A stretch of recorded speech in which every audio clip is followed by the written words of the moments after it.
Alright, HadesOmega here. I'm at Spirit Cycles, San Jose, and we're gonna go ride. This is the first time I'm gonna ride a Royal Enfield. This is the first time I'm gonna ride an Indian motorcycle. I'm totally excited.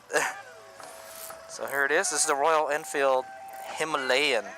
Alright, so I can tell you right now, the bike is very low. Alright, so turn the key. Arm it. Make sure it's in neutral. I don't think it's in neutral. It does have a gear indicator. Okay, it says 0, so I think it's in neutral. Alright, there we go.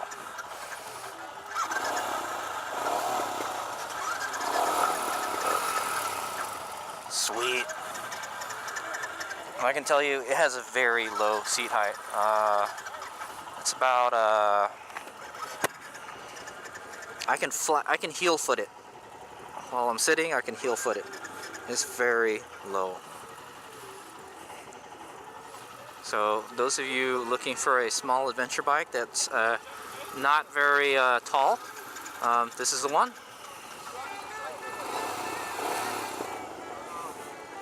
Yeah, it's pretty low. So yeah. Anyway, when we start getting underway, I'll talk more about the bike. Just some basic specs. If you want to see the specs, they're already at the beginning of the video, so just pause it. It's got some pretty beefy suspension. Like, it's got some good dampening, at least for somebody my weight.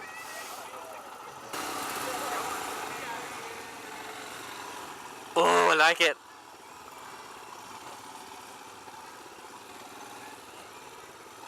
Alright, we're off. It's kind of quiet. It feels very comfortable standing. I'm hunched over just a little bit. I'm 5'10", 175 pounds, and the bike, it feels a little bit small. Nah, it's perfect for me. But yeah, I feel a little cramped in the leg area, you know.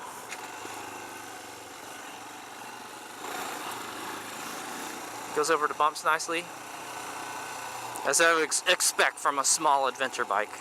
So one of the reasons I'm really excited to ride this bike is I actually rode with someone, or I didn't ride with them, but I saw someone riding one of these during LA Barstow today. Oh man, look at it. It's beautiful right now. You can see the cherry blossom trees and the petals just raining down from them. It's what a perfect time to go for a ride is what I'm saying.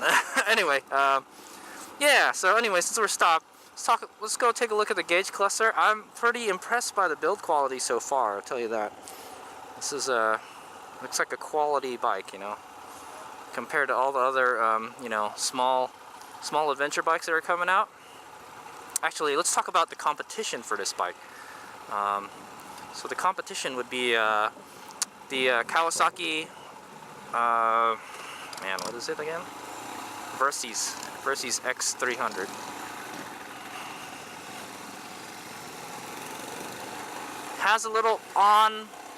It has a little jerk on takeoff from no throttle, which I don't like, but it's not too bad since it's a small engine. You know, it's not that pronounced. Feels really comfortable to ride. Bars high up, almost not super high. It's not like I stick my hands out, but you know, it's very comfortable for someone of my size. Doesn't feel like it's got a whole lot of power when you twist it. Yeah, very comfortable to ride though, I'll tell you that, man. If you wanted to use this like a commuter or something, I think this would make a great bike. And it looks cool. It looks kind of like a rally bike, man. So yeah, so let's talk about this, kind of some small specs on this bike. It is a single cylinder 411cc 411cc motorcycle. Whoa, lost one. 411cc, about 400ish cc, and it's single cylinder, and I think it's carbureted. I'm not 100% on that. I'll put a subtitle below, but it does have a choke lever on the left, you would see on a carbureted motorcycle. Maybe it's just a thing to speed up the idle on for an EFI bike, but yeah, I'm not 100% on it.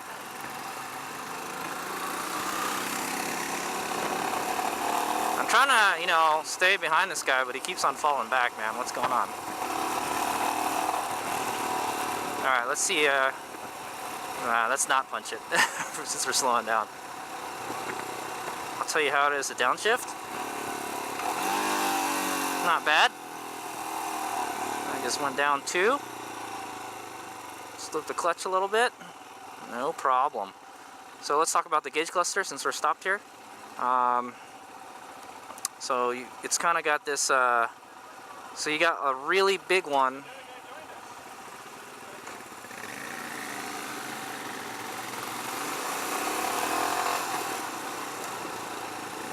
This guy is, right, okay, that guy is not going.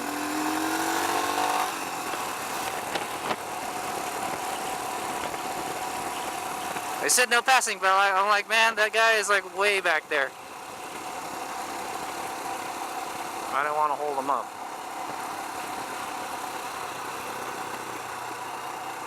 He lost the pack. Anyway, yeah. So I'm just gonna kind of just follow him here. I don't know. Must be having problems with that other bike back there. So I just kind of just left him. So there's a large gauge cluster on the left. It's a speedometer, and it goes 0 to 100 from 9 o'clock to 3 o'clock. And then underneath you got a what's the word? Like a digital gauge display. And there you got a clock. You got an indicator on the left. That's it right here. I guess you can change the stuff on it too. It says it's 105 degrees Fahrenheit. I don't think it's 105 degrees Fahrenheit. There's a thermometer thing there. I don't think that's a water temp either. Or I don't know if that's a water temp. That's a good question. It has a trip meter. Oh yeah. Okay, so we're gonna make a left turn here.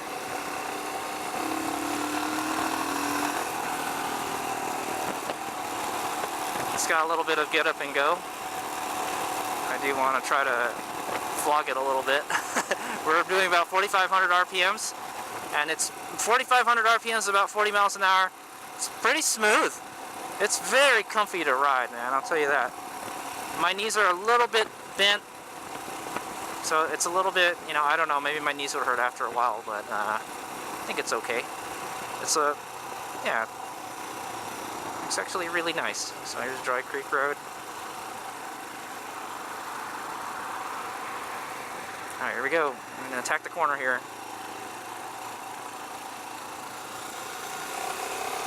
Not bad. Okay, so I'll tell you, these guys do like really tame demo rides, so there's not going to be much theatrics today. Woo! Not bad. There's a stop sign coming up. Let's see, we'll do a little brake test. Downshift 2.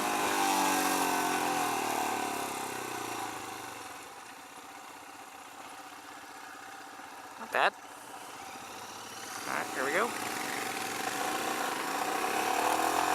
I can't help but feel it. The engine kind of struggles on takeoff. Maybe the gearing is kind of too. I would think the gearing would be really tight in the bottom, you know. Okay, we're gonna do some stand-up riding. Since this is what this bike is for, it's an adventure bike. You're supposed to be able to stand and be able to negotiate rough terrain with it. It's not bad.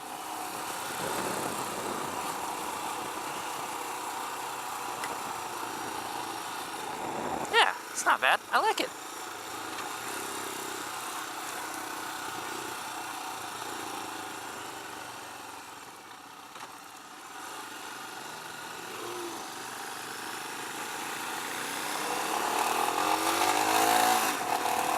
It does run out of revs pretty quick. Like it literally has a red line of like 6,500, and it gets there pretty fast.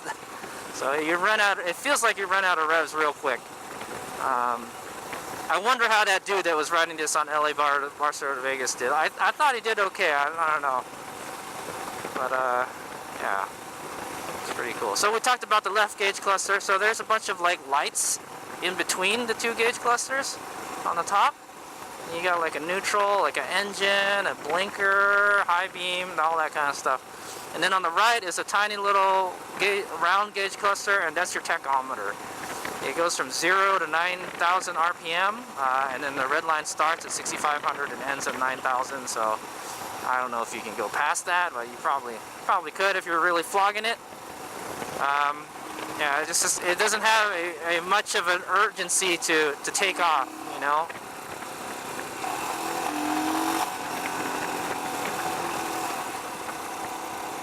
Exhaust sounds meh, I don't know. Sounds like a 400cc single.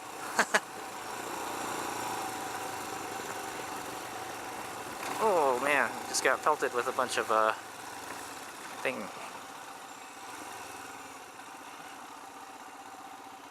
Not bad though. It's really comfortable to ride. I like it. And you can push it pretty easily.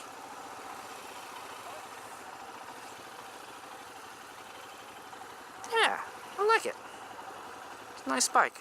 I'm not really sure how much the MSRP is on this, but yeah, it looks like you get a lot of bang for your buck. You got a little windscreen here too.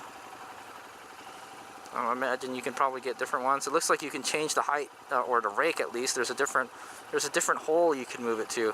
It would rake the windscreen forward, so it's like got like a 2-position adjustment, but you can't adjust it on the fly. So you would just have to ride it and say, figure out what option you like. Did you want it tilted forward more or back more? And that's dependent on rider height, you know. But I tell you right now, it's really comfortable to ride. We're only going like 40 though. You'd really have to go freeway speeds to be able to tell, you know, how that is.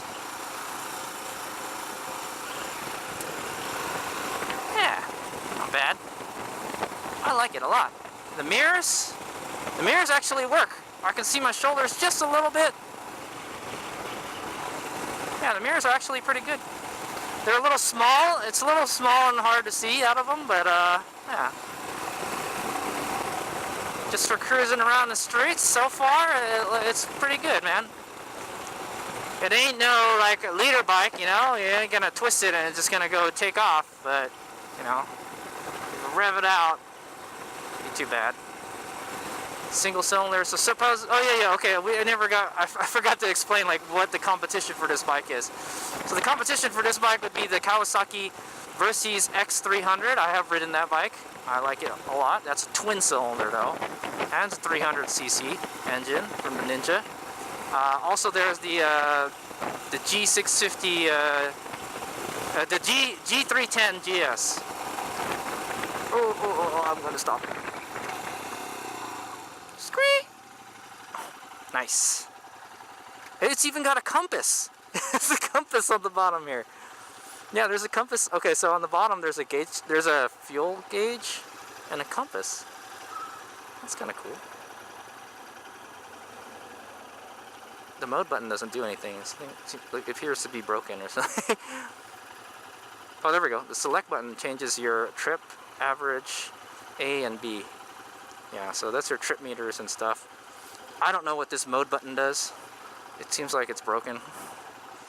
The gauge cluster buttons look a little cheap, that's what I'm gonna say. But yeah, it has a compass on it. I've never ridden a bike with a compass before. See how it goes over the railroad tracks? Not bad. A little firm. Suspension's a little firm, but that's good, you know. Keep you from bottoming out. Seat's nice and soft. Yeah, it is. See, it's a really comfortable bike to ride. Nice neutral riding position. Oh yeah. So the other bike that would compete against this is the G310 GS, the adventure, the BMW. And I have not actually gotten to ride one of those. I have gotten to ride the street model though, the G310. And I actually kind of like that bike, but I haven't gotten to ride the GS yet. So very not intimidating power band on this bike, I'll tell you that. It's so comfortable to ride, you know, and stand, you know. I I would really like to tear up some trails with this. I think it would be a lot of fun, man. Plus, you know, the fact that it has a low seat height, and yeah, the fact that it has a low seat height and everything makes it nice, you know. And the throttle is nice and light. It's a little jerky on throttle when you get on throttle from off throttle, but it's, you know, it's actually not bad at all.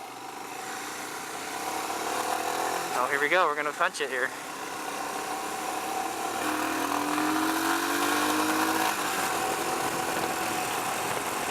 I know these merges, so here we go. Fifth gear. Only 5 gears. We're going about 55 right now. It's really comfortable to ride. I think it can ride at this speed all day. It's not vibrating a whole lot. Here we go.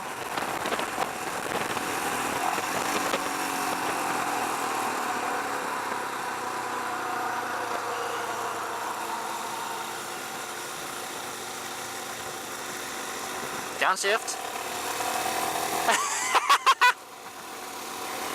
It's really fun. It's really easy to ride. It doesn't have a whole lot of power though. I don't know how it would be if you took it for an adventure ride and you loaded it down with camping gear. Revs a little bit, you know. Not bad. But man, it is so low to the ground. Yeah, I mean, like it's very unintimidating to ride. That's.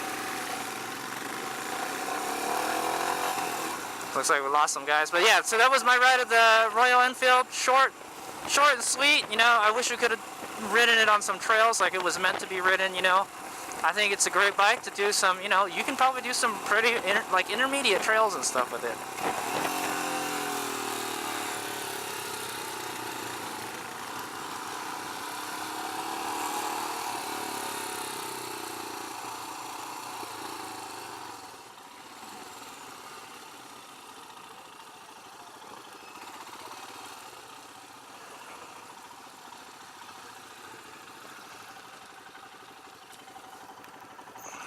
Not bad. I like it. I like it a whole lot.